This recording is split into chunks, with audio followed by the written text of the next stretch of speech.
Bonjour.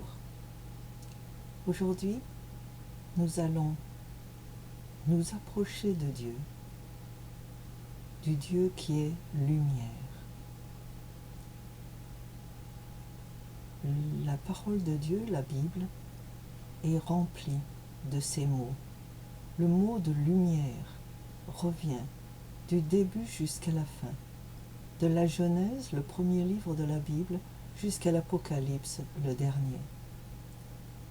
Le récit de la création nous dit que la première chose, le premier élément que Dieu a amené dans le monde, c'est bien sûr lui-même, sa présence, quand il a dit que la lumière soit, qu'il y ait la lumière. Et la lumière est venue dans le monde. C'est le début de la création, où Dieu est rentré dans le monde qu'il commençait à créer. Et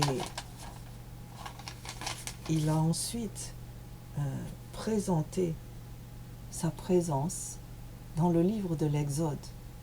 Quand les Hébreux sont partis d'Égypte, Dieu a manifesté sa présence et les a guidés par l'apparition, à travers l'apparition d'un nuage.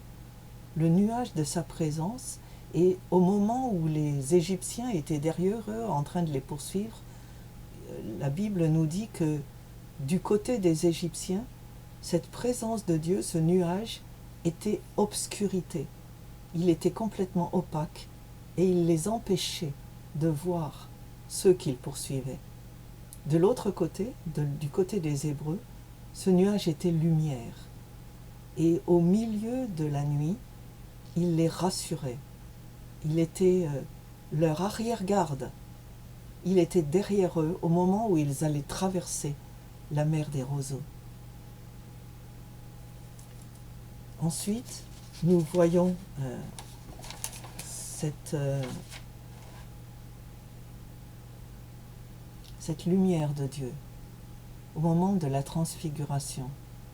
Le jour où Jésus, avec 3 de ses disciples, est monté sur une montagne, et là, ils ont vu Jésus en train de s'entretenir avec Moïse et Élie. Et ils avaient du mal à regarder. Au chapitre 17 de Matthieu, son visage brillait comme le soleil, et ses vêtements n'étaient que lumière, et ils avaient à se cacher la vue. L'apôtre Paul, le jour où Dieu l'a rencontré sur le chemin de Damas, au chapitre 9 des Actes des Apôtres, l'a rencontré comme une lumière éblouissante qui l'a fait tomber de son cheval et qui l'a aveuglé. Et après, il était complètement aveugle. Il est resté aveugle pendant 3 jours avant qu'Ananias prie pour lui. Et il a gardé de cet aveuglement, de cette cécité temporaire, une trace jusqu'à la fin de sa vie. Sa vue n'a jamais été parfaite. Il avait une trace pour qu'il se souvienne pour toujours de cette rencontre. Toute sa vie, il s'est souvenu de cette rencontre et il en a souvent parlé dans ses témoignages. Dieu est lumière, pas juste une petite lumière, mais une grande lumière. Et toute la Bible est remplie, en particulier le Nouveau Testament, nous décrit Dieu comme lumière. Le chapitre 4 de Matthieu parle d'une prophétie qui disait ceux qui vivaient dans les ténèbres ont vu une grande lumière.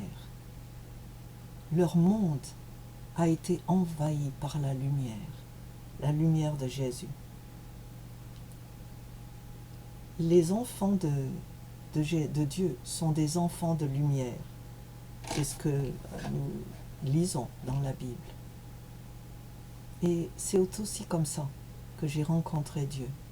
Quand j'étais très petite et que j'allais au catéchisme, la première chose qui m'a frappée, c'était pas dans la salle du catéchisme, mais la chapelle qui se trouvait juste à côté. Mes souvenirs de cette chapelle, C'était une lumière chaude, une lumière qui m'attirait, une lumière qui était tellement invitatoire. J'étais attirée par cette lumière, je me souviens toujours de cette lumière. Pour moi, c'était la première manifestation de Dieu dans ma vie personnelle. Et je vous invite, si vous avez été dans les ténèbres, si vous butez contre tous les obstacles, si vous ne voyez pas devant vous, approchez-vous de la lumière du monde. Approchez-vous de lui.